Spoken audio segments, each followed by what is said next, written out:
Hi, welcome to the video. So, not that long ago, Mike from Art of Guitar had asked me to be part of a compilation video he's making of different ideas and licks.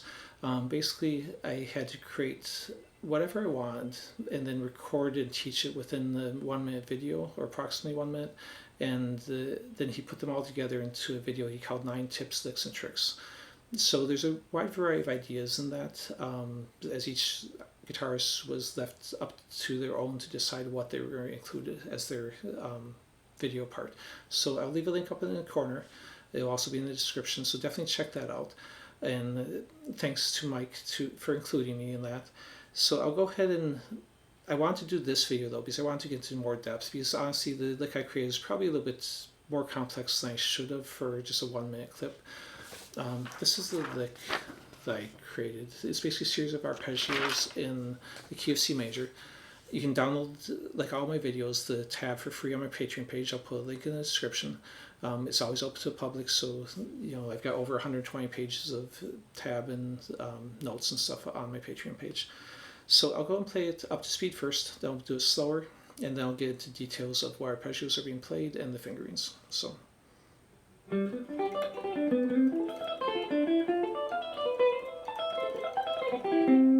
Okay, so that's the lick. I'll go ahead and play through it slow. Basically, I'm starting with the G sus4. And on the tab, you'll see the names of the arpeggios written. But I also wrote in parentheses, because in some cases you could think of these as different arpeggios. So, and I'll get into that as I go through it. So, they also, where one starts and where one ends on the arpeggios is a little bit open to interpretation, because I purposely used arpeggios in a lot of the areas that shared notes in common, so that way I could use those notes in common to pivot to the new arpeggio. So anyway, so it starts off at G sus4, and then I'm going to go into G major on that. So this is a note that makes it major, but basically this was the sus4, so really at any point you could consider it to have switched to G major, but I'm thinking of this part as the sus4 and then the first note of the G major or last note of the G sus4. And I'm not going all the way down to root. And instead of stopping on the third and sliding forward to the third of the A minor, the flat third. I'm at this point coming underneath with my first finger, so I can set up my fingering for this, which is the same part I did on the G, basically leaving off the third. Then I'm going to come down into a D minor 9. Now this part could all be considered A minor, but at this note I'm considering this the end of the A minor and the beginning of the D minor 9,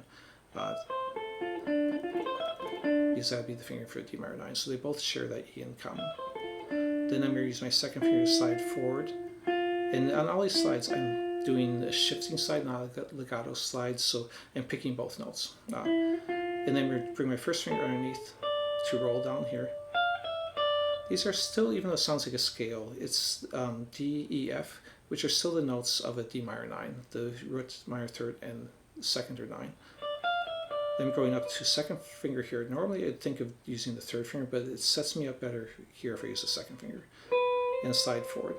Now that's the same slide I did up here when I went to A minor, from the B to the C. I'm going to do the same thing. I go up to C and then go into A minor. Then as I come down the second time, I'm going to hit the G, which would be make it into a minor 7 potentially.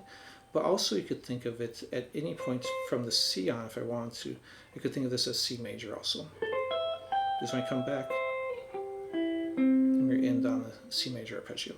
So you could think of that as an A minor 7, and that as a C major if you wanted to.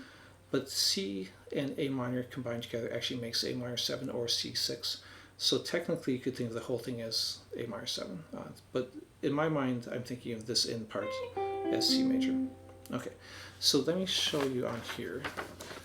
The ones in parentheses are, like I was kind of talking at the end, you could consider this an A minor 7, but I'm considering it switching to a C at that point.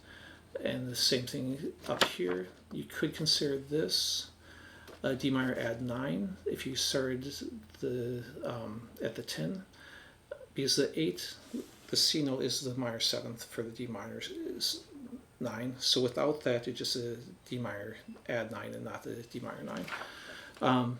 But I'm just thinking of the whole thing as D minor 9. The fingerings I basically wrote the ones on the shifts to make it more evident to what I'm using. But of course, that's open to interpretation. Anyways, hope you like the lick. Again, check out Mike's video on our guitar, and check out my other videos on my station. I've got over 130 instructional videos. Thanks for watching.